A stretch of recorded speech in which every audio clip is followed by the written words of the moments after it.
fazer só chamar a atenção para algumas falas. Então a gente teve uma fala bem importante quando o Eduardo fala dessa questão genética. E saiu um estudo em novembro do ano passado dizendo que de 97 a 99% dos casos de autismo está relacionado à genética. Então acho que é bastante importante a gente ressaltar essa fala. E aí eu vou fazer só um paralelo com uma fala da Márcia. A Márcia falou, é um transtorno, não é uma deficiência. Para a lei é uma deficiência. Então, eu acho que para a lei. Eu acho que é importante a gente deixar essa parte legal, porque essa parte legal ela vai trazer muitos direitos. Então, é importante que as famílias saibam que autismo é sim considerado uma deficiência nos termos da lei e tem todo um respaldo aí legislativo em relação a isso. Então, acho que é muito importante. E aí, uma fala da Alessandra que me chamou a atenção, ela falou, num supermercado, ela deu ênfase ao supermercado. Por que ela deu ênfase? Porque, na maior parte, eles querem uma deficiência visível, que eu consiga ver que é uma pessoa com deficiência, para eu chamar a atenção que eu estou incluindo uma pessoa com deficiência, né, que eu tenho todo um olhar social e tal. Então, é uma coisa também que a gente tem que começar a trabalhar para quebrar esses paradigmas. Então, é importante.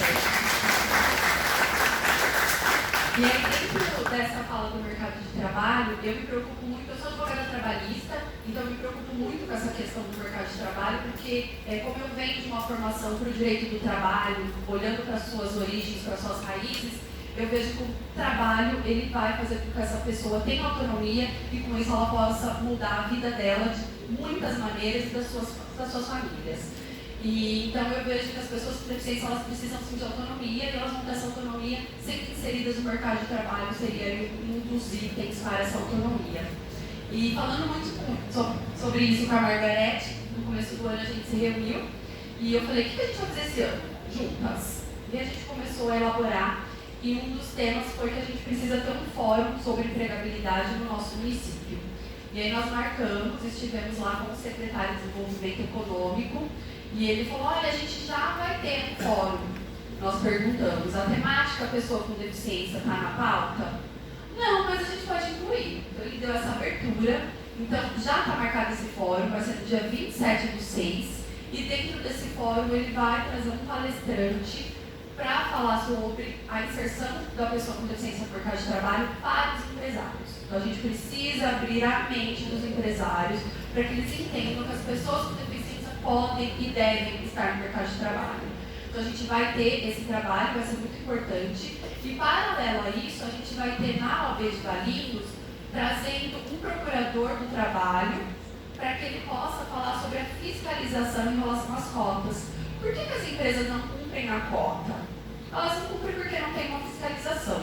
Então eu acho que a gente precisa começar a fomentar essas fiscalizações e falar sobre. Então quando a gente fala em cota de modo geral, eu vejo muitas pessoas criticando cotas. Mas por que elas são necessárias? Porque nós não mudamos cultura ainda. Então, enquanto a gente não mudar a nossa cultura, a gente vai precisar de leis mais coercitivas para que as pessoas possam cumprir os seus deveres. Né? É um dever ali, mas acaba que não cumpre e a gente precisa realmente dessa força coercitiva. Então, são esses pontos aí dentro do que a gente falou que eu gostaria de fazer essas ressalvas. E ainda uma que eu lembrei aqui, Márcia, pegando a fala da Cris, chegou 41 crianças em TEA em 2021 e caminhei para a PAI.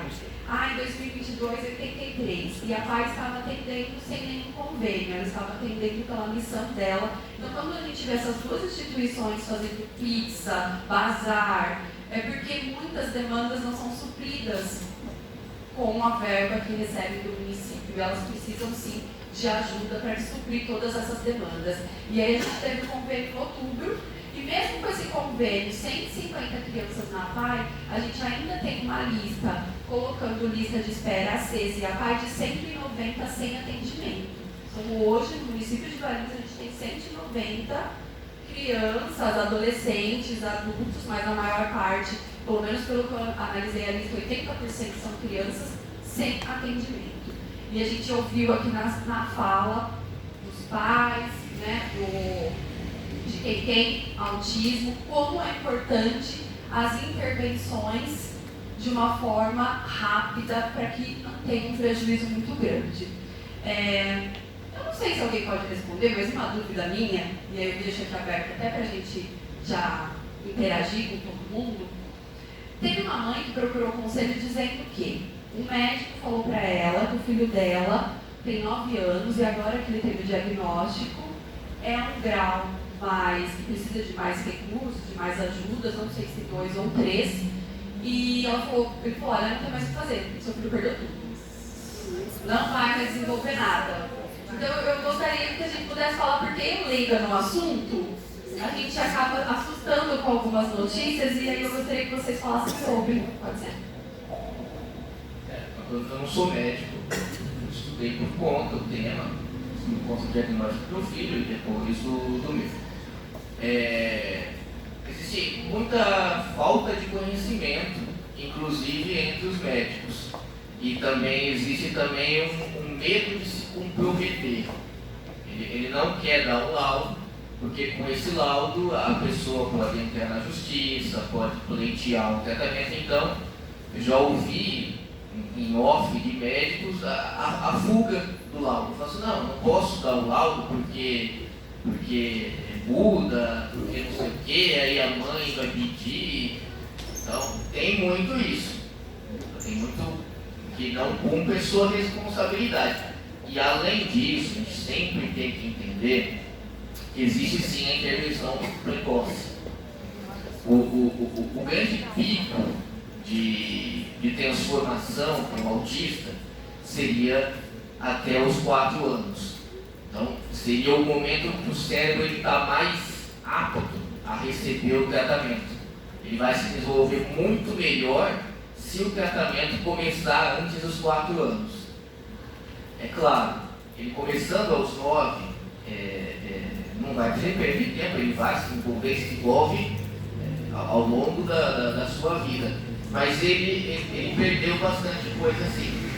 Ele poderia, inclusive, ter um desenvolvimento melhor. Então, ou ele falou nesse sentido e ela não entendeu, ou ele simplesmente não quis dar o laudo para não se comprometer. Também acontece muito. A doutora Cláudia falou do mercado de trabalho, eu lembrei de um fato bem interessante. Ainda é mais no setor público, mas já se está definindo redução de jornadas para a mãe de autistas, que é a principal ou única cuidadora da criança. Judicialmente já se tem diagnóstico. No privado ainda é muito complicado. A mulher já sofre, o autista já sofre muito preconceito, mas no público já se caminha nessa direção. Falando também de mercado de trabalho, eu tive a oportunidade de conhecer um garoto, ele tem 20 anos, ele também está no nível 1. E excelente nota, está fazendo engenharia, está indo muito bem. Só que ele só conseguiu um estágio como PCD. Mas por quê? Porque ele tem boas notas, ele tem conhecimento. Que ele costuma ter crise de ansiedade. Aí, quando ele tem crise de ansiedade, ele precisa tirar o sapato e passar o pé em alguma superfície. Ele passa o pé no tapete. Em nenhum outro local deixavam ele fazer isso. Mesmo ele fazendo o trabalho, mesmo ele tendo muito conhecimento, aí agora ele entrou na empresa de fertilizantes, uma coisa grande até, não vou falar o nome porque não tem necessidade. E aí com a gestora dele entende e ela dá esse suporte. Ele só não pode tirar a meia. Ele tira o sapato, aí ele, com a meia ele passa no tapete. Quando está muito volume de trabalho, ele está com muita informação, aí depois ele se recupera, volta e faz o trabalho dele normal. Ele tem seria igual eu, o André aqui, o nível de suporte dele é mínimo. Só que você vai colocar ele numa empresa com gestores sem conhecimento, ele vai achar que é vagabundagem, que ele está tendo crise de maconha, crise de droga, alguma coisa assim. Então, tem todas essas nuances.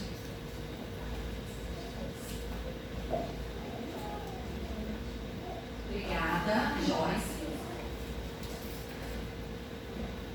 Eu vou ficar de pé porque eu sou muito grande. Primeira pergunta. Tem alguma mãe de autista aqui?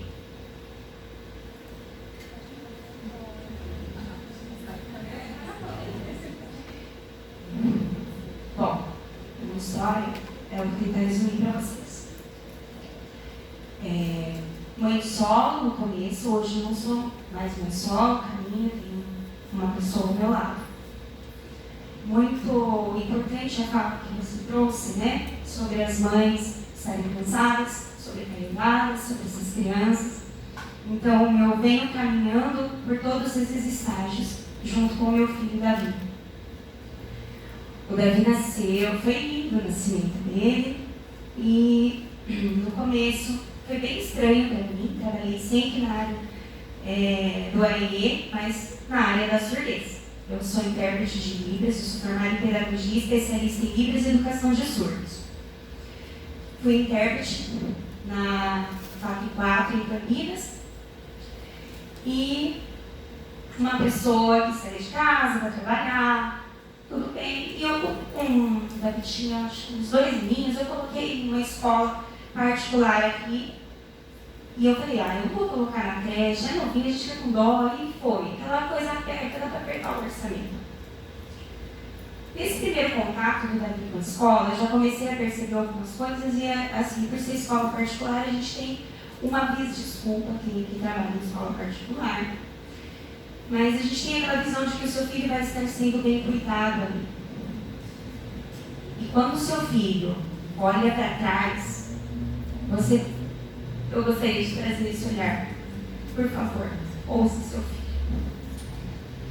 Então, eu tirei ele nesse primeiro lugar, mas eu ainda não sabia que o Davi tinha, tá bom? Então, continuei. Fui e coloquei em outra escola, como falei, ela tem nome aqui. E o Davi ficou lá até os 3, até quase 4 anos. E começou-se, constantemente, uma certa reclamação do comportamento dele, e eu bem perdida, confesso para vocês. Até esse momento eu já tinha entrado para a sala de recursos do Ciro, e eu me juntei com as minhas outras companheiras de sala lá e falei, olha, o Davi está apresentando isso que será? Não é, não, ele verbaliza, ele olha, não, ele se socializa bem com as crianças. Não, gente, mas o Davi tinha crises, muitas crises, assim, quem olhava de fora, falando, esse menino precisa apanhar. É birra.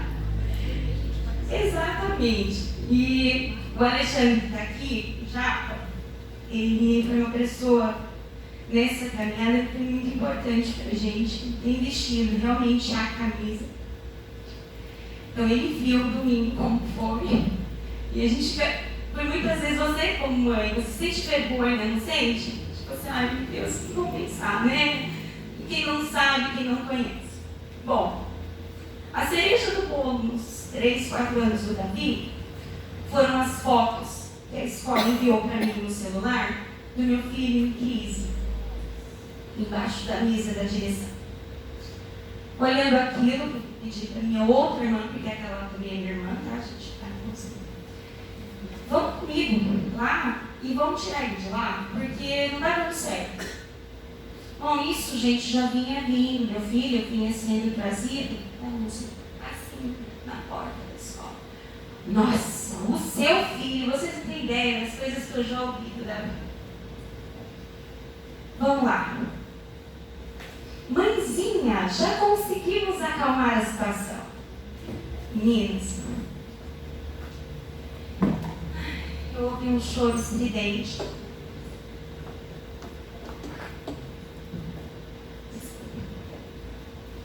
Então,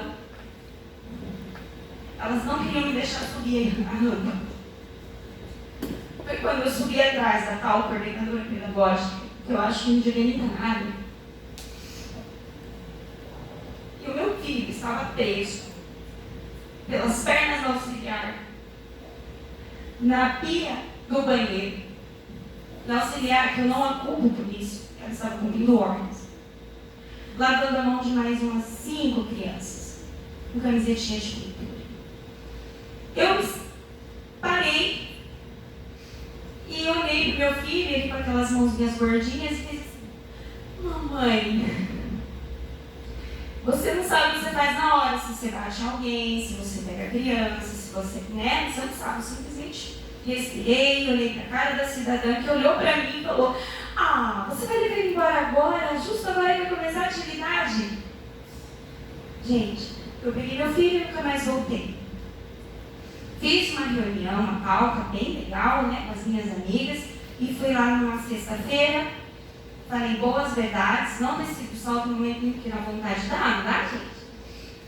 Bom, o Davi recebeu bolsa no Colégio Batista Água, porque foi onde começou-se a nos nortear e percorrer. Nesse caminho, eu já estava na FAC, fui muito bem acolhida pela Daniela Kobayashi, minha antiga coordenadora, ela sempre pronta para me ouvir, psiquiatra, minha coordenadora, e sempre me orientando do que poderíamos fazer. Quando ela soube dessa história, ela também quis entrar em contato com vocês. Eu não deixei, e posso dizer por quê? Hoje eu me arrependo. Porque a gente não sabe qual é a criança que está dentro dessa escola, nós não sabemos o que essa criança está vivendo lá dentro, a gente não sabe como ele está sendo tratado. Você coloca o seu filho num lugar para ele ser acolhido e você recebe. Gente, eu estou resumindo, eu estou tremendo, tá bom? Conheci a Semira, coordenadora antiga da Mascan, que hoje é minha amiga, que me indicou uma equipe multidisciplinar. Assim vocês entenderem, eu não uso tantos termos técnicos, é tudo muito novo para mim, de verdade. E foi então que em 2020 nós fechamos o diagnóstico. E vocês me perguntam onde está o pai? Quando eu entreguei o laudo do Davi, ele simplesmente sumiu. Ele não estava comigo, mas fazia-se a visita, pegava de vez em quando. Então, assim, sumiu.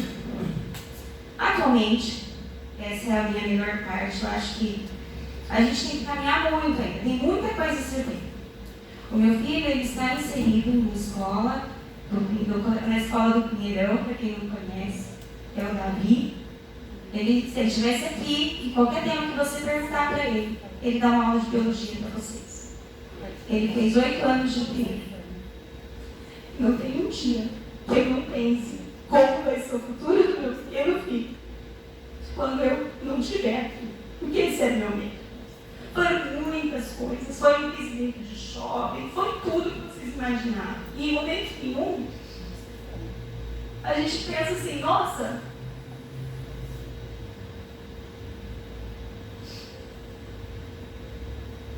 é difícil, né? Assim, eu tive uma senhora de uma rede de apoio, que foi meu pai e a minha mãe, e as minhas irmãs. É tudo muito assim, tudo muito novo. Meu pai, hoje ele tem 60 anos, mas meu filho chama ele de pai. E recentemente eu me casei e eu conheci alguém que ama o meu filho, que gosta dele, que trata ele como filho. E ele tinha 16 anos na mesma rua da minha casa, eu nunca vi ele. E nós somos, assim, uma família muito, muito feliz, graças a Deus, com muita dificuldade. Mas assim, gente, pensa. O Davi, ele atualmente, ele lê, ele escreve, a questão da comunicação dele, ele tem um vocabulário bem expandido, foi uma das dificuldades para encontrar o que poderia ser. As meninas me ligaram, eu não sei qual das duas, que eu vim aqui em contato comigo para conversar sobre o Davi. Eu fico feliz de ver algo tão lindo, que é ver vocês aqui pela causa. E sim, essa tem que ser, assim, esse tem que ser o tema que tem que estar na sala de aula, que tem que estar na pedagogia. A fonoaudióloga, gente, eu tô tão nervosa. A fonoaudióloga tem que estar no curso de pedagogia para passar para essas pessoas que estão saindo para o mercado de trabalho sem saber o que vai encontrar na sala, porque a gente estava lá dentro, né, Quando você olha para a cabecinha das alunas assim, no começo é tudo lindo. Elas acham que vão encontrar uma criança que vai aprender tudo, vai encontrar todo mundo igualzinho. E não vai. Não vai. Tá? Joyce. Posso agregar uma coisinha na sua fala? Pode. Desculpa que eu preciso ir, mas eu preciso também falar um pouquinho. Eu sou estudante de pedagogia, tive a oportunidade de recentemente estar estagiando numa escola muito grande e eu acabei vendo isso aí que ela está relatando. Não só vendo como vivendo. Um menino em crise, não tem diagnóstico ainda, e as auxiliares e a própria professora falou assim, ele entrou em crise por um motivo muito simples, que ele não foi o primeiro da fila.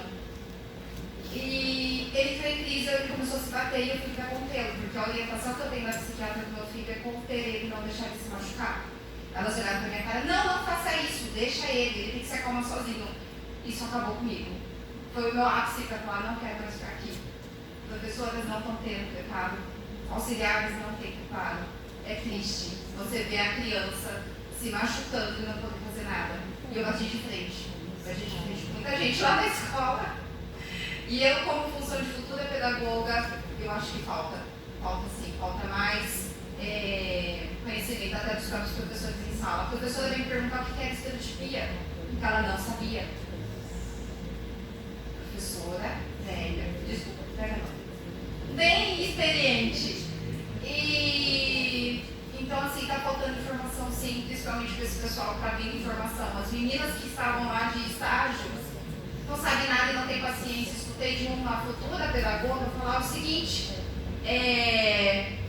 se for para mim ficar em sala de aula com esses daí, eu não quero, eu vou sair do estágio. Gente, eu olhei pra cara dela, falando assim, peraí, você tá aqui para estagiar ou você tá para escolher o que você quer fazer aqui dentro? Porque essas, infelizmente, são isso que tá vindo de informação. Infelizmente. Eu preciso ir, que eu preciso pegar meu mocinho, onde você tá na escola? É grande, não quero citar nome. É grande. Você falar que ele vai pegar. Não vou falar. Não posso falar, mas eu não sei se ficou privado, eu entendi. É meio termo. Então, assim, falta de preparo tá tendo. O jogo, graças a Deus, tá tendo um grande acompanhamento.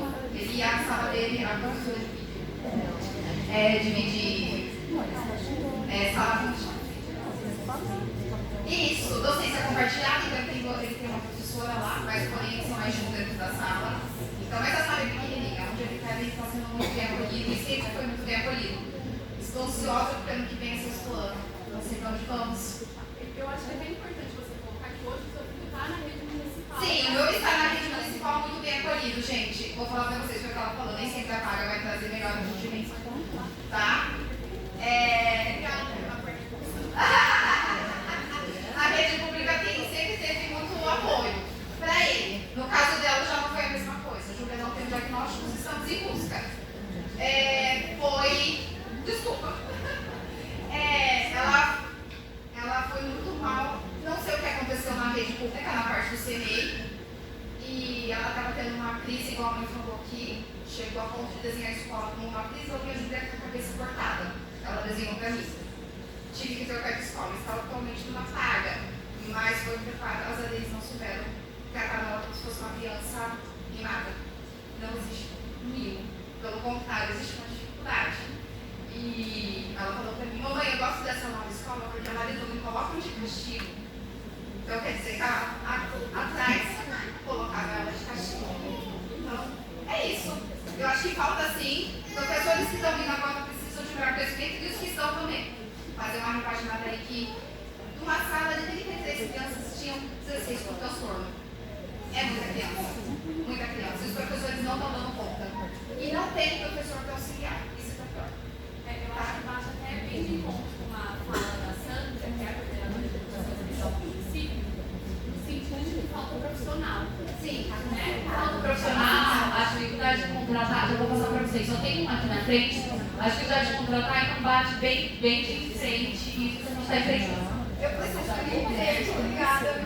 Eu acho que vocês tocaram numa questão. Vocês tocaram numa questão importante, que além do profissional é preciso formar este profissional, né? Então, isso é uma lacuna muito grande que a gente se depara e a gente tem buscado fazer formação até para esses profissionais. No início do ano, nós temos 3 dias de formação para os profissionais que foram para a escola. A Cesa foi junto, a Paz esteve junto com a gente, para melhorar a formação dessas pessoas, né? A gente recebe muito estagiário de ensino à distância de pedagogia.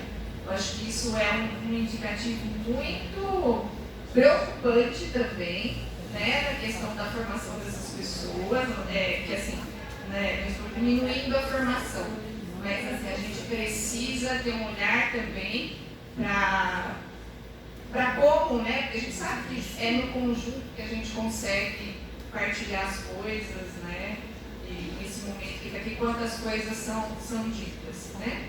E também, eu acho que tem uma outra entrave, né? Muitas vezes a gente quer parar a rede para fazer uma formação, né? Em que momento a gente faz essa formação? E aí, a gente vai fazer eu estou com um pedido lá para entregar para a secretária na minha mesa, lá para suspender a aula um dia.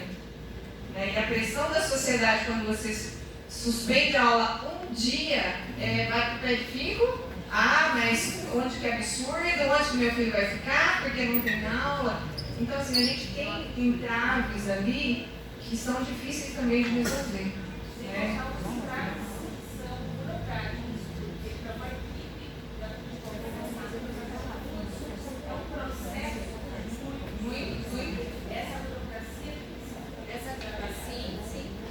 E até falando, quando a gente fala em capacitação, a gente fala muito de professor auxiliar, mas gestão é complicado também.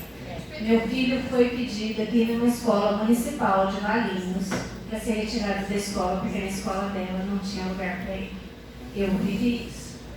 Então, a gente, muitas vezes a gente fala, não, precisa atingir os professores, precisa atingir o cuidador assistente, não sei, mas assim, a gestão também. E se não fosse a troca da gestão, talvez eu não sei o que seria do meu filho na época. Então, ter esse olhar também para a gestão, que muitas vezes é um cargo político e acaba tendo prioridade que não, eu estou falando de um modo geral, acontece em algumas cidades, estou mencionando que nem em Ubatuba eu vivo e acontece.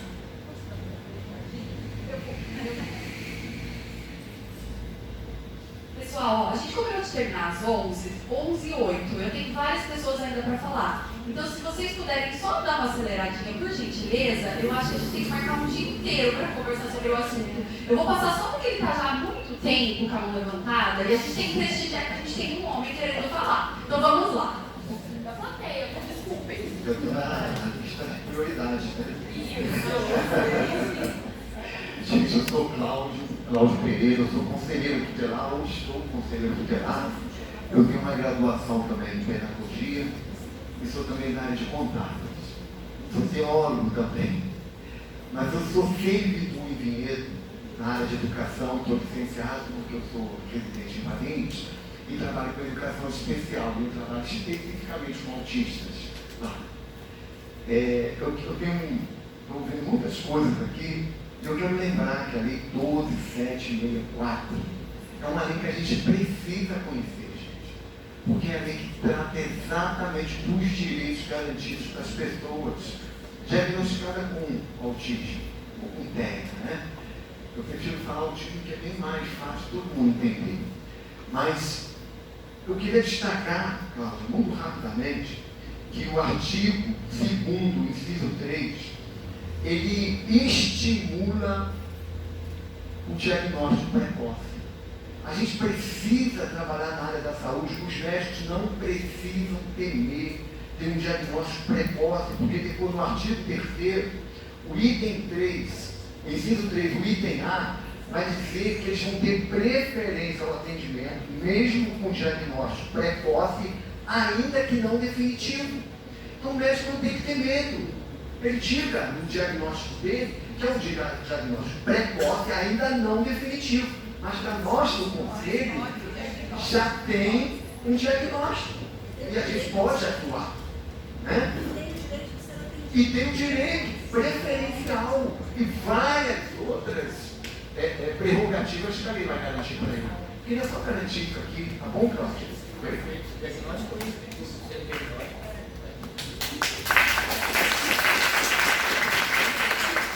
O vereador André vai, só completando esse assunto, o vereador André tem um projeto de lei referente, porque a gente já tem um protocolo do Estado de São Paulo, que infelizmente não é seguido. Então a gente precisa de lei para fazer com que olhem e sigam. Então a gente já está numa lei maior, mas ainda assim a gente precisa de algumas fomentações. Então você quer falar? Acho que o filme não vai até aí. Gente, eu sei que tem várias mãos levantadas. Tem uma ali, que é a próxima. Já faz tempo, já. Bom dia a todos. Bom dia. Queria complementar o que o Cláudio comentou, ensinando que o trabalho da Cláudia, né? A Cláudia ofereceu uma ideia basicamente pré-construída, né, resultado de muito estudo, de um projeto que estabelecesse no município a obrigatoriedade do diagnóstico precoce e também da intervenção precoce, ainda que o diagnóstico não seja definitivo. O projeto já passou pelo parecer jurídico da Casa, o vereador Marcelo também, membro da Comissão de Justiça e Redação. O parecer veio contrário, até com algumas divergências de entendimento nosso em relação à Procuradoria da Casa, que disse que você está estabelecendo um prazo, você não pode estabelecer para a Prefeitura um prazo, mas nós estamos estabelecendo, na verdade, aquilo que já é preconizado pelo protocolo, que é até 36 meses, crianças de até 36 meses. Então, quando está fazer o diagnóstico até 36 meses, são coisas diferentes. A comissão achou que valeria a pena trazer de volta o projeto para ser alterado, porque nós fizemos um substitutivo quase matando o projeto para que ele pudesse ser parecer favorável. Então, nós... E até, desculpa a ressalva, é um projeto de lei municipal que tem em muitos municípios. Sim. Então, eu, enquanto advogada, me deixo muito chateada esses pareceres contrários de quem não conhece efetivamente a causa e que não vai atrás de ver até que tem um protocolo no Estado de São Paulo que é uma cópia, né? Então, Exatamente. um desabafo. Que nada mais é do que isso. Então, nós trouxemos um projeto para o gabinete novo para adequá-lo àquilo que estava sendo proposto originalmente, com o compromisso da Comissão de Justiça e Redação, ignorar aquelas contrariedades por divergência de entendimento e dar prosseguimento ao parecer. E aqui eu quero fazer já um convite, né, de uma proposta, certamente em parceria com o Conselho, com as entidades, com a Prefeitura também, Secretaria de Educação, talvez de Saúde, acho que seria fundamental, os conselheiros estavam aqui também de Saúde, para que nós fizéssemos uma audiência pública na Câmara a respeito desse projeto, porque eu sempre defendi que não adianta a gente simplesmente aprovar um projeto de lei e daqui a pouco você não dá a repercussão devida a ele, ou você não cria as devidas rubricas orçamentárias para que você possa entender qual o impacto disso na educação, qual o impacto disso na saúde, para que a política pública que você está propondo seja de fato criada em condições de ser atendida no futuro. Senão ele nasce, o projeto virou mais um projeto aprovado, uma lei, e que, assim como o protocolo não está sendo seguido, a gente não tem a repercussão disso no dia a dia. Então, a experiência das entidades, né, que já trabalham com isso com afinco, no diagnóstico precoce, né, que já notaram a falta de diagnóstico e o impacto que isso dá, vai ser fundamental, né, para que possa compartilhar essa experiência e unir a experiência do SEMAP, né, dentro do trabalho com a IE, com a própria Secretaria de Saúde, o CAPSI, que atende muita gente também, que chega ali às vezes em surdo também, com transtorno. Então, que a gente possa criar nessa audiência pública as condições de informar a população e os envolvidos em toda a rede de atendimento, de apoio, primeiro, da importância de se fazer o diagnóstico e das intervenções precoces, como bem colocou aqui o Cláudio. Né? E segundo, de como nós criamos dentro do município, aí a gente vai estar trabalhando, logicamente, nas políticas públicas municipais, não vamos conseguir atingir talvez as escolas particulares aqui, mas de criar as condições de capacitar os servidores, que são muitos, e muitos que fazem muito mais do que aquilo que recebem de recursos, né, que são apaixonados pela causa e às vezes não encontram o devido amparo dentro da rede, não, como a Sandra falou aqui, às vezes pela falta de tempo, pela pressão popular de você fazer uma parada que não estava prevista no início do ano.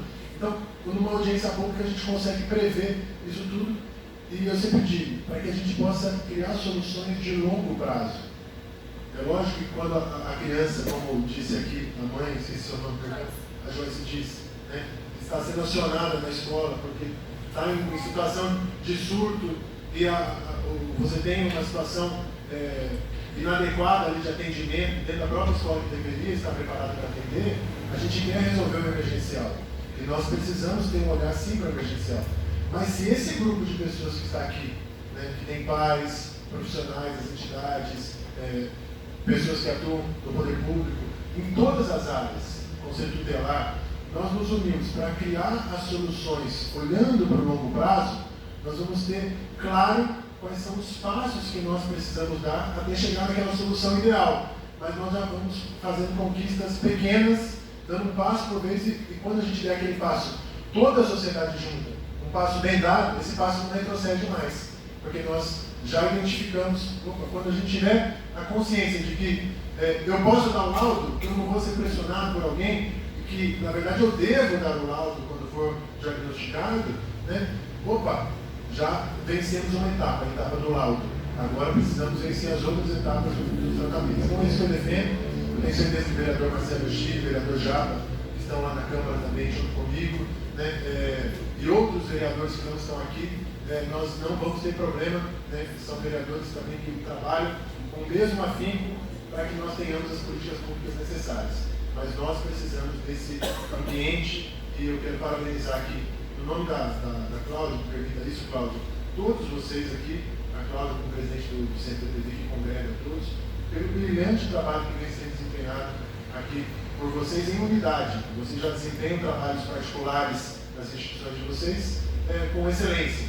Mas esse trabalho que a Cláudia tem encabeçado aqui no Conselho tem sido verdadeiramente um diferencial ao longo desse período que você está na presidência, Cláudia, que a gente consegue congregar e ter a oportunidade de fazer essas ações conjuntas. Conte sempre comigo, com o nosso gabinete, que está aqui à disposição sempre para que a gente possa pensar em soluções de longo prazo, sem deixar de olhar para aquelas emergenciais, mas que a gente construa políticas públicas e, de fato, crie no médio e longo prazo uma sociedade mais inclusiva, uma sociedade mais fraterna. E aqui quero deixar como sugestão, né, também o pessoal da Especialista em Brasil para trabalhar nessa área da empregabilidade. A Especialista em Brasil é uma empresa que tem como missão criar 1 milhão de vagas para autistas no mundo. Nós trouxemos ele em 2019 para um fórum de inclusão, sabem trabalhar com muita técnica, com muita acessibilidade, né? Quem participou daquele encontro viu a competência. A Renata tem feito uso aí do conhecimento da Especialista para a empregabilidade. Eles têm um instituto de formação junto com a empresa, que não cobram nada para essas capacitações. Então eu acho que vale a pena, de repente, como ponto focal para, de repente, passar o nome do Agostinho. Eu posso depois privilegiar o contato com a Renata também. Tá bom? Obrigado a todos, parabéns. Pessoal, bom dia. Mãe de autista. Passei também pelas mesmas dificuldades da mãe, ali da Joyce. Só que com um agravante, meu filho não fala. Entendeu? Então, assim, meu filho é de suporte 3, ele ainda usa fralda, ele tem 8 anos. E eu tenho laudo médico solicitando professor auxiliar e cuidadora para as atividades de alimentação. Ele come, mas ele precisa de ajuda, ele não consegue ainda abrir um pacote de bolacha, ele não consegue abrir direito uma garrafinha de refrigerante. Então, só para vocês entenderem, vou tentar ser breve. Sandra, quando a criança autista tem laudo médico solicitando professor de apoio e cuidador, qual é o caminho que a educação, que a Secretaria de Educação faz?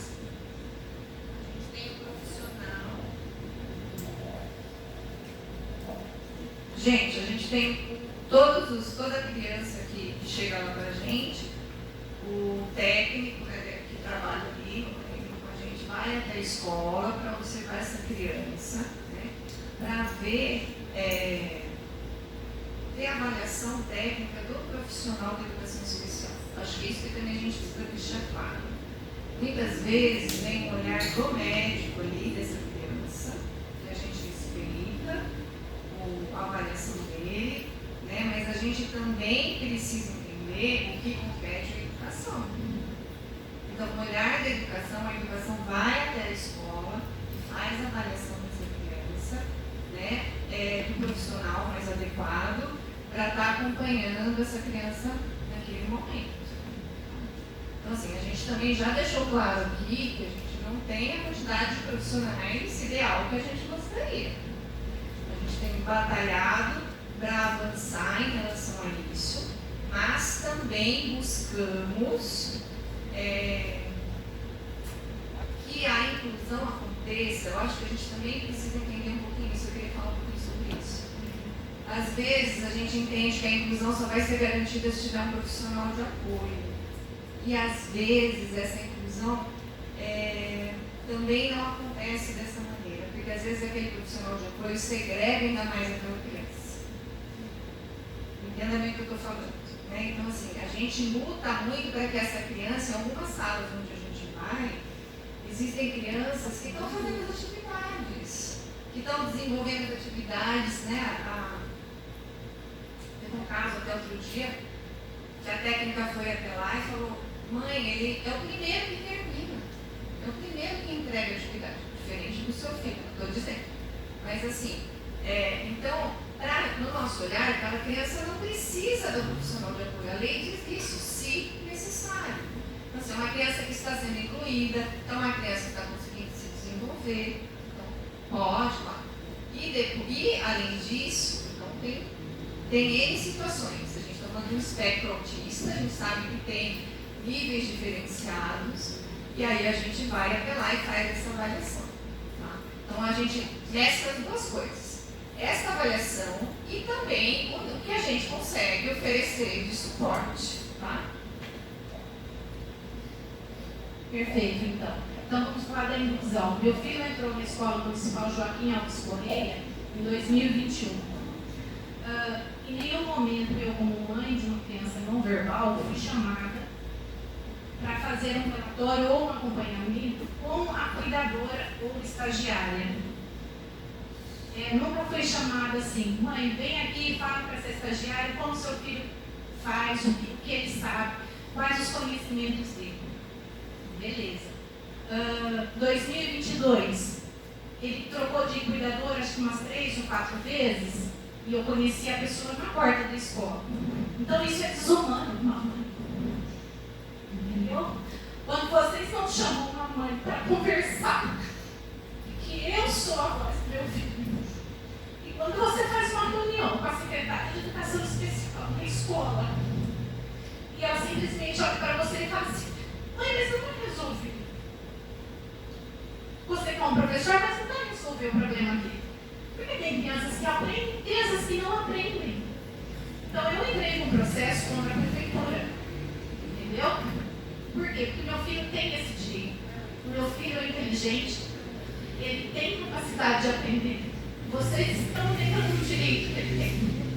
Entendeu? Então eu como mãe, entendeu? Eu falo assim: gente, a gente passa por todo dia uma humilhação. É humilhante, porque você está com uma fila preferencial. O seu filho tem direito. E as pessoas te olham como se você fosse uma idiota. Vocês me desculpem, gente, mas é uma mãe que não aguenta mais. Se coloque no lugar de uma mãe. É isso que eu falo, gente. Antes de vocês julgarem, antes de vocês falarem qualquer coisa, se coloque no lugar. Me desculpa a minha emoção, gente, mas eu estou cansada. Entendeu? Eu não deveria brigar, porque eu sou mãe que conversa. Você pode fazer isso com meu filho, mas não, ninguém me ouve. Entendeu? Esse ano eu pedi um planejamento educacional individual para o meu filho, porque ele tem capacidade. Gente, meu filho sabe o que é cor, ele sabe o que é 1, 2, 3, 4, 5, 6.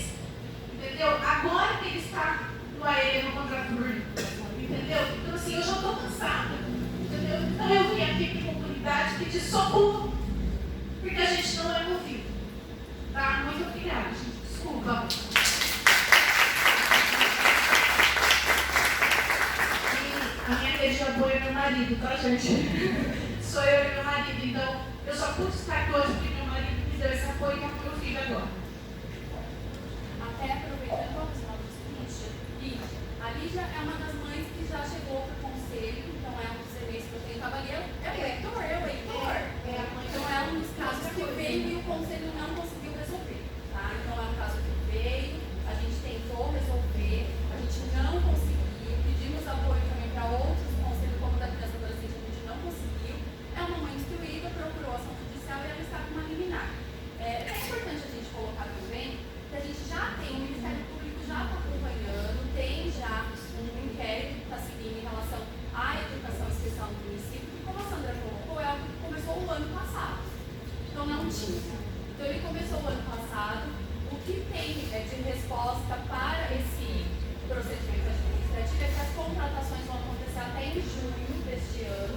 Então eles ainda não estão com o quadro completo e estão trabalhando apagando quinzeiros. Eu não estou fazendo nenhuma fala de defesa, que fique bem claro, tanto que eu incentivo mesmo a entrar com as ações judiciais, mas eu só estou passando que o Conselho acompanha do que está acontecendo. Então, era algo que não existia, passou a existir até a Sandra assumiu a coordenação para cuidar dessa pasta, e a gente está atrasado totalmente nessa área da educação, correndo atrás, assim como tantas outras, né, gente? A saúde, eu acabei de contar que fechou um convênio em outubro, então em tantas outras a gente está muito atrasado.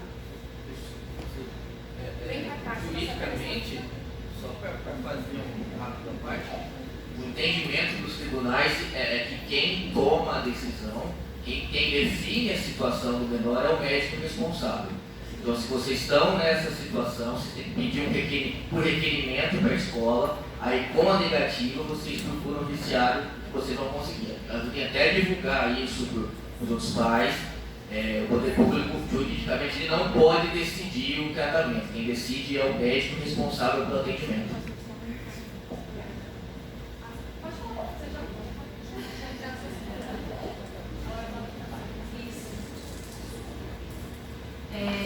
Bom dia, prometo ser breve, porque eu sei que ultrapassou o nosso tempo e tem gente que ainda quer falar. Vou me apresentar, eu sou Michele, de formação em psicologia, e atualmente eu estou como supervisora coordenadora do CRAS Figueiras, que é uma unidade de garantia de direitos e está vinculada à Secretaria da Assistência Social. Eu sei que aqui tem peso saúde e educação, mas eu quero reforçar que a demanda de autistas é uma bandeira que a gente também se importa e é uma causa nossa. E eu acho que, só trazendo essa questão aí de preparação para atender essa demanda, eu vou além, né? Eu entendo que a gente precisa ser multiprofissional, né? Multiconhecimento. Então a gente tem demanda de refugiados, imigrantes no município, a questão de igualdade racial, LGBT, então a gente tem que estar sempre se capacitando mesmo. Bom, esse ano a gente no CRAS Figueiras, antes disso, o CRAS ele é porta de entrada para a carteirinha de identificação da pessoa com transtorno. Tá? Então ele fica aí também para vocês modificarem essa informação. E por ser entrada, esse ano a gente, em equipe, entendeu que a gente precisaria ter um espaço para escutar familiares responsáveis dessas pessoas. Então, esse ano a gente, como processo de trabalho, a gente tem feito então, um grupo de orientação, de acolhimento, de entender as expectativas que essa mãe ou esse responsável faz em relação à educação, à saúde. Mas, para além disso, é um espaço onde a gente leva informação sobre os seus direitos. Direito à educação, ao atendimento, à saúde, ao LOAS, né, o BPC LOAS, trabalho. E aí, a Rita, ela que está à frente desse projeto e eu vou passar para ela para falar um pouquinho dessa experiência. Obrigada. Bom dia, gente. Eu não sou boa falando em público, perdoa qualquer coisa, mas no ano passado, em cerca de 6 meses, a gente recebeu mais ou menos 18 famílias novas com pessoa diagnosticada com autismo. E pensando, surgiu uma frase bem legal aqui, que é cuidar de quem cuida. Pensando nisso, a gente pensou na oficina sobre direitos e benefícios de garantias para a pessoa com autismo, dedicada aos pais dessa família. Alguns dados interessantes é que a gente convidou esses 18 casais para participar da oficina e a gente tem 5 mulheres participando e tem 2 pessoas imigrantes em situação de imigração, de Cuba e da Bolívia, o que é bem legal. A gente já falou sobre a carteirinha de identificação da pessoa com transtorno do espectro autista e falamos sobre o LOAS e entendemos também uma demanda de necessidade de se falar sobre o comportamento da pessoa com autismo. E as mães têm muita dificuldade, então a provocação aqui é para que a gente estenda o diálogo também para essas pessoas, para a rede de apoio dessas pessoas que são diagnosticadas com autismo, pensando em como trazer mais qualidade de vida para as relações também, que é uma dificuldade que o autista tem, né? Então é isso.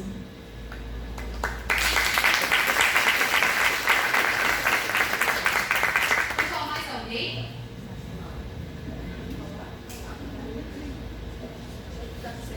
É rapidinho já. A Michelle falou, né? A Michelle está à frente de um CRAS. O CRAS ele trabalha o eixo fortalecimento, né, de vínculos entre a família. Só que assim, eu não gostaria de deixar assim respostas para que a gente compreendesse o que é que está em jogo. O que é que está em jogo, o que é mais profundo e por que muitas vezes a gente está com o cara na parede, né, e não consegue, parece que a gente está andando em círculo. Né? Acho que a Sandra sabe muito bem disso, a Sandra pode falar porque ela está na educação. Nós temos hoje, quantas unidades escolares, Sandra? São 49. Né? Nós temos o CRAS, nós temos a Secretaria de Assistência Social, são cerca de 80 profissionais lotados na Secretaria de Assistência Social. Então, se a gente não falar do processo de destruição do serviço público que vem ocorrendo há um bom tempo no país, a gente vai continuar andando em círculo. A gente tem que enfrentar isso. Não é, com todo respeito, não é iniciativa privada que vai suprir o setor público. Não vai. No setor privado há muita perspectiva de mercantilização, certo? Na escola privada, em muitas escolas privadas, não tem aluno, tem cliente. Os alunos da privada também para nós. Sim, são clientes. Então assim, a gente precisa lutar, André, Java, Marcelo, precisa lutar pelo fortalecimento do funcionalismo público. Tem situações que são inadmissíveis, que estão ocorrendo pela fragilização do setor público. Não tem como substituir o papel do Estado. O Estado existe, vai continuar existindo, e a única função dele é cuidar das pessoas. Se a gente não consegue cuidar das pessoas, a gente tem que ter um diagnóstico real. O diagnóstico é a precarização do setor público, a precarização do serviço público. Os professores hoje não têm horas livres para fazer uma qualificação, uma formação continuada. Nosso pessoal da assistência está trabalhando muito além do limite. Eu não vou individualizar aqui, mas nós temos uma servidora que no primeiro dia que ela voltou de férias, ela deveria sair às 2 horas da tarde, ela saiu do trabalho às 22. Às 22. Porque nós não temos profissionais. Nós aumentamos nossa população, foi falado de 70 mil, nós estamos em 133 mil, sabe? Há 30 anos atrás a gente tinha metade disso. E o serviço público acompanhou, a professora Thaís foi vice-prefeita da cidade, foi a nossa primeira vereadora, né? Mas primeira vereadora eleita na história dessa cidade. Sem contar a quantidade de obras que está tendo aqui, não mesmo. Quantas pessoas vão morar? Exatamente. Então, assim, nós temos que aumentar o tamanho do funcionalismo público de Valinhos com valorização do servidor. O servidor não está valorizado aqui na cidade, isso é histórico. Isso é histórico, não é de governo A, B ou C, não é esse o mérito. Né? Até porque esse projeto não está em curso só em Valinhos. é no Brasil como um todo. É no Brasil como um todo. Nós, na assistência social, nós dependemos muito de recursos que são vinculados a determinadas políticas do Estado e da União. Estou com a Tati ali, a gente sempre discute isso todos os dias, a nossa questão orçamentária, como é que a gente faz com o minúsculo orçamento que a gente tem. A gente queria fazer muito mais, a gente quer, a gente discute isso o tempo todo, é angustiante. E eu não sou servidor público, eu sou político, a iluminação é política, vocês são servidores. Assim, isso é angustiante para nós, Laís. Muitas vezes a gente quer fazer, nós políticos, nós queremos fazer, André sabe disso, e a gente esbarra. Imagina para o servidor, imagine só para o servidor. E assim, tudo isso que eu estou falando aqui é de uma condição muito privilegiada até. Né? Hoje a gente está falando sobre autismo, a gente conversou sobre isso. Eu sou paciente da saúde mental. Né? Eu tenho o diagnóstico de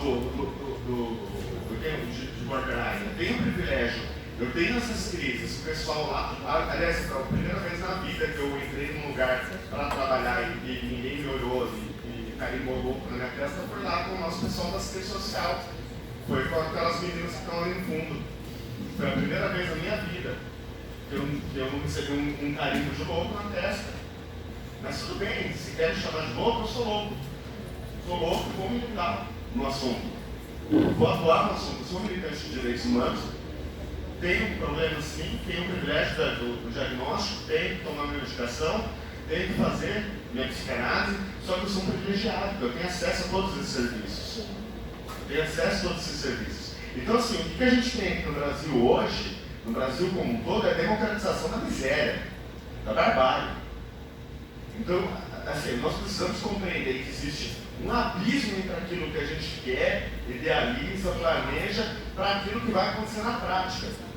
Né? Por exemplo, a inserção, né, do autismo, né, no mundo do trabalho. O mercado do trabalho, eu nem gosto muito de usar o termo, porque a gente tem uma mercadoria ali dentro. Né? Eles estão comprando a gente não é mercadoria. Né? Então não é um mercado, é um mundo do trabalho. Vira um depósito de pessoas. Né? As ações afirmativas, a gente precisa brigar o tempo todo. A gente passa muito tempo nesses espaços de discussão falando obviedades. Como, por exemplo, um autista ele vai ficar idoso. Né? Ele vai envelhecer. Sim, parece tão... Né? Para algumas pessoas é tão absurdo, né? É uma obviedade. Ninguém fala sobre isso. Né? Ninguém fala sobre isso. Casos que ocorreram agora em unidades escolares, as respostas são horrorosas. As respostas hegemônicas do pensamento hegemônico brasileiro são horrorosas. Então a gente precisa discutir o Brasil a fundo. Né? Essa questão de inclusão, nós precisamos discutir que inclusão é essa. Porque não é só colocar lá. Né? Não é só colocar. Costumo dizer que o debate da inclusão expõe outras feridas. Então, assim, quando você vai se debater sobre a inclusão, você precisa escolher, falar qual é o modelo de sociedade, qual é o modelo de escola que eu defendo. Então, assim, tudo isso vai implícito. Então, o buraco é muito mais baixo. Eu não consigo só ficar enxugando, tampando aquele buraco. Eu preciso do macro, preciso do político, do planejamento, senão não vai. Exatamente. Então, assim, como foi dito, não adianta a gente vir aqui no mês de abril falar, né? Aí a gente reúne todo mundo, aí no mês que vem tem alguma outra cor, e aí eu nem sei qual é a cor do próximo mês. Tem alguma, tem grande. Então, que é isso?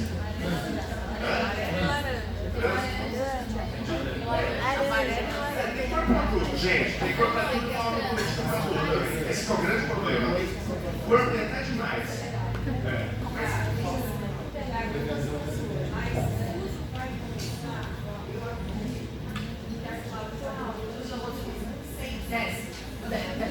Eu vou falar rapidinho.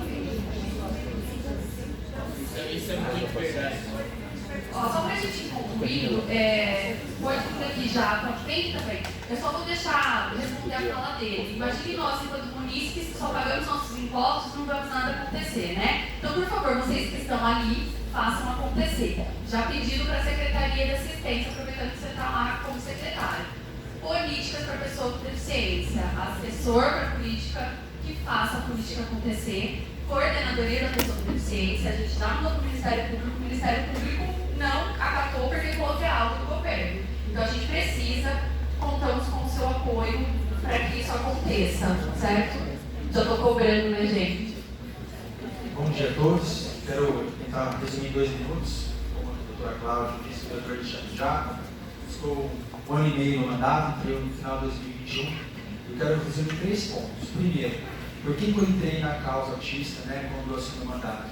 A Joy foi a responsável, né, como eu disse, eu acompanhei todo o caso, a gente é amigo de escola, e ela contou toda a situação do Davi, né, e minha filha estuda com o Davi, estudou na escolinha com o Davi, na Stefania, estuda com o Carlos com o Davi, e toda a parte que ela passou, a gente estava acompanhando como amigos, e como pai também de aluno que estudava com o Davi, a gente conversava todos os dias com a minha filha para que ela fosse cada dia mais amigo da Davi. Hoje eles são amigos, a gente foi no aniversário dele, ele vai no aniversário da minha filha, e isso me trouxe para buscar políticas públicas, né, a cada dia no mandato para a causa autista. O segundo ponto é sobre o que o André disse, né? Eu acho que é a união que vai fazer com que a gente consiga caminhar. Os vereadores que estão lá, que tem uma temática, como eu, o Marcelo, o André e o Maer, que tem um pouco mais esse olhar, que acompanha o Balão Azul há muito tempo, a Simone Merim também, nós juntos e também com todos os setores, né? Tanto quanto a CESA, a PAI, né, o Conselho, né, a Secretaria de Educação, né, a Secretaria de Ciência Social, Saúde, para que nós possamos cada dia mais melhorar e buscar políticas públicas para ajudar os autistas, as famílias autistas da nossa cidade. E também sobre a educação, né? Eu acho que fala um pouquinho sobre a educação, foi dito aqui que eu concordo. Infelizmente nós temos faltando muita coisa para acontecer, tanto na saúde, mas também na educação, mas nós sabemos que é uma lacuna que está vindo e que está com dificuldade. E os profissionais precisam, infelizmente, né, de mais apoio de nós, vereadores, do próprio executivo também, para que eles possam estar, né, ali e conseguir atender a demanda. Então a gente pede, né, a gente tem que ter trabalhado para ajudar a educação bastante lá na educação para conversar sobre situações. A gente tenta mediar situações como da Joy, como da Lídia, de outras mães, mas sempre com a intenção de ajudar, nunca com a intenção de apontar. Como o Eduardo disse, eu não tenho conhecimento técnico, não sou professor da área, sou formado em marketing, então não tenho como psicólogo, como terapeuta, todo o conhecimento, como profissional de educação, mas nós estamos lá com políticos para trabalhar e conseguir mediar e ajudar a população, e nesse caso, as famílias do autismo. Obrigado.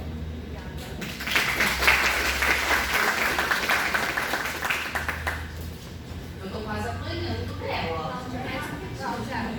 É rapidinho. Só lembrando que dos 17 vereadores, são 4 representados aqui. E na realidade eram para estar os 17. Então, enaltecer. Mair, que está com a gente desde o primeiro mandato de vocês, André, Japa e Marcelo. Muito obrigada. Rapidinho. É que, assim, é de suma importância que a gente estabeleça a coordenadora da pessoa com deficiência mesmo. Nós precisamos formular a política pública no âmbito municipal. Nós temos no âmbito federal, no âmbito estadual, mas ela não compreende a nossa realidade. Cláudia, hein? Eu vou deixar bem claro aqui para vocês, gente, que eu só consigo brigar e bater nessa galera que está aqui. Eles aceitam o meu convite, porque eu também passo a mão, né? Porque eu estou sem rabo preso com ninguém, eu estou no conselho, bato a sopro. Agora, a partir do momento que você está do lado político, as coisas mudam, né? Então, eu estou muito bem onde eu estou, eu agradeço, mas eu ajudo no que precisar. Mas eu acho que é importante a gente conseguir legitimar essas causas para que as coisas aconteçam, não é verdade? Eu não tenho interesse político nenhum, hein? Não quero ser política, deixa eu Perfeito. Então, o que eu tenho para ressaltar é, assim, bem importante. Eu sou da área de saúde e eu tenho vivenciado, assim, bastante experiências, porque antigamente não tinha muitos casos de criança com câncer, autista com câncer. E hoje está tendo, assim, um número bem significativo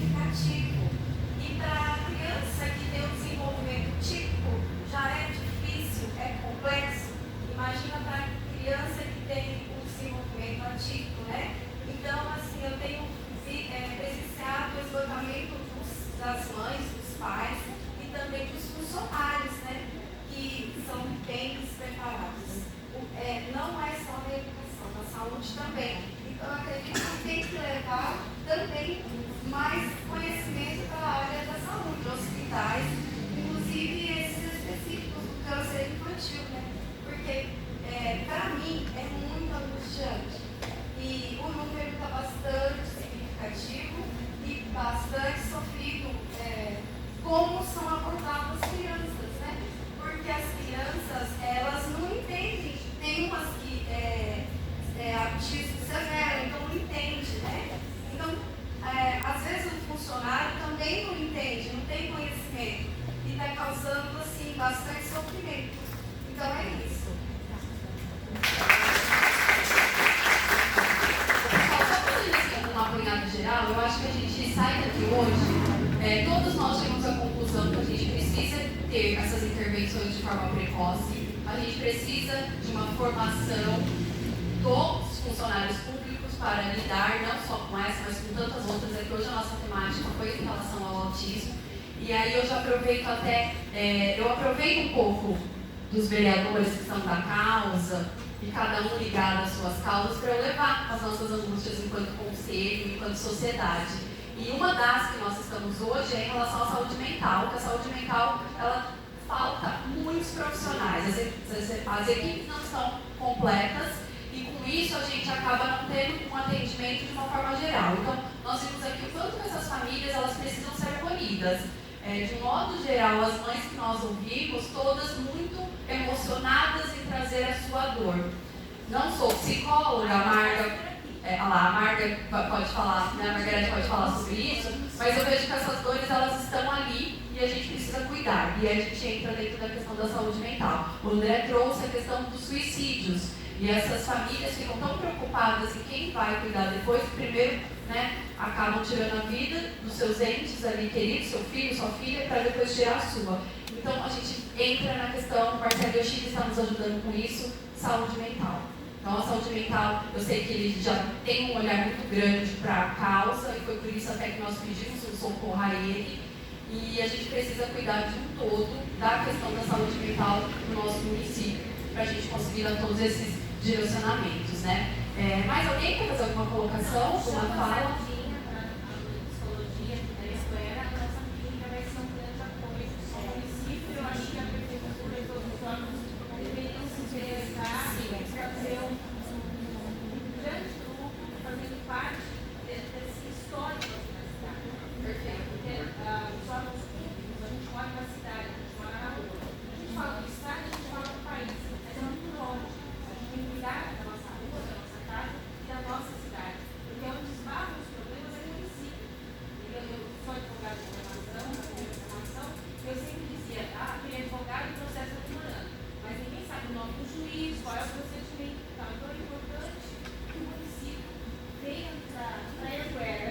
Até a Margarete estava falando ali, a hora que a Márcia falou da formação que vai ter para os profissionais da UBS, ela falou, será que da clínica também os alunos não podem participar? Porque a clínica vai ser um braço muito grande para todas essas demandas que nós temos, não só em relação ao autismo, mas ao pós-pandêmico muito grande, né? Então eu acho que é um ponto muito importante.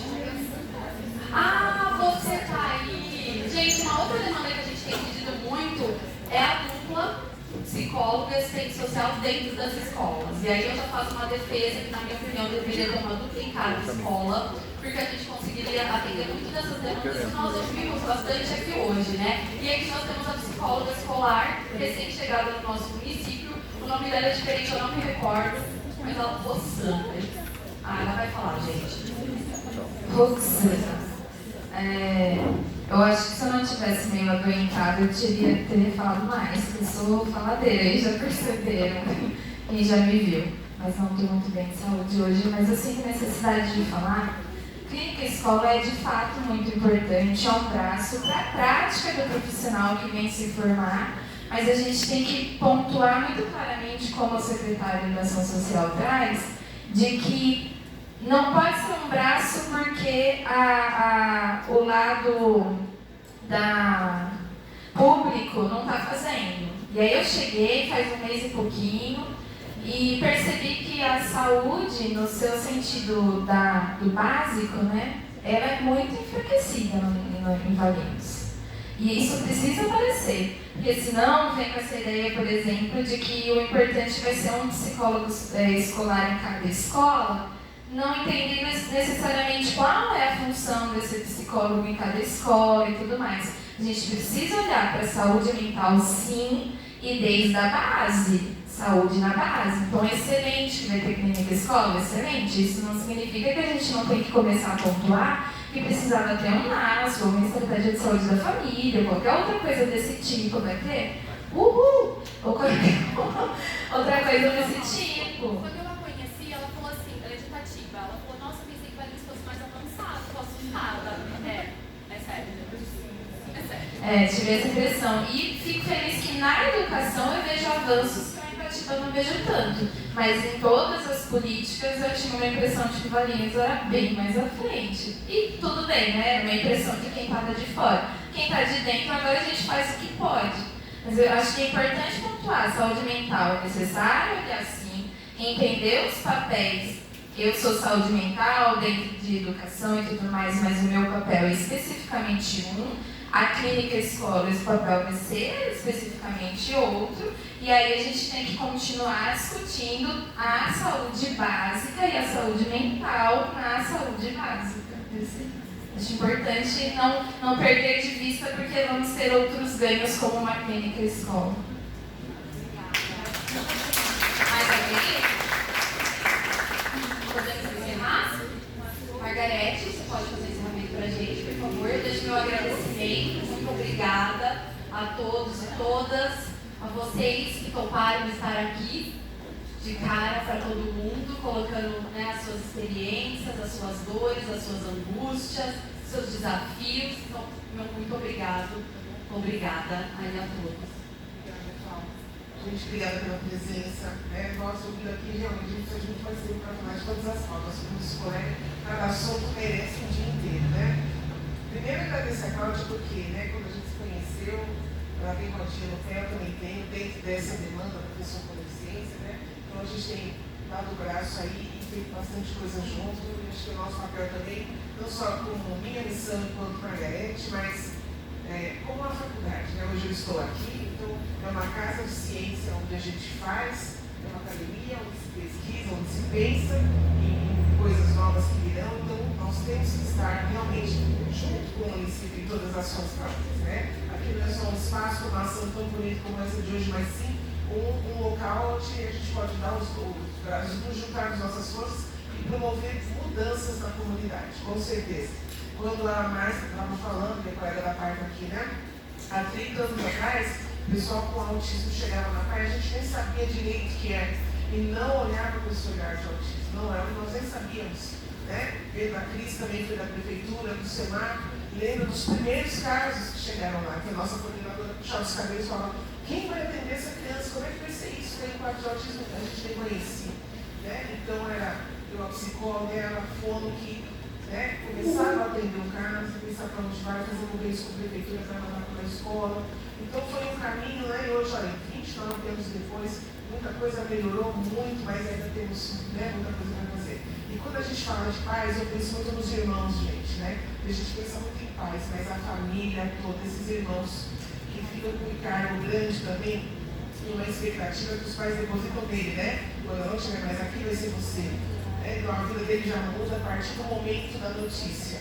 E quando o colega falou que soube do momento da notícia dele adulto, eu estou com um cliente também adulto, falou: Marta, eu arranjei um emprego e coloquei no meu currículo PCD.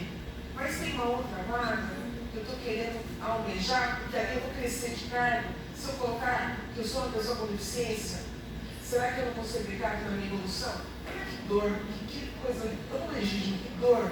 Não, né? Agora, ele tem 25 anos, teve um diagnóstico agora é o momento da notícia. Márcia saiu, mas há 29 anos a gente fez o projeto Momento da Notícia dentro da PAI, que é receber os bebês com uma deficiência, sobretudo síndrome de Down, que já está na carinha, mas qualquer outra deficiência já anunciada no nascimento.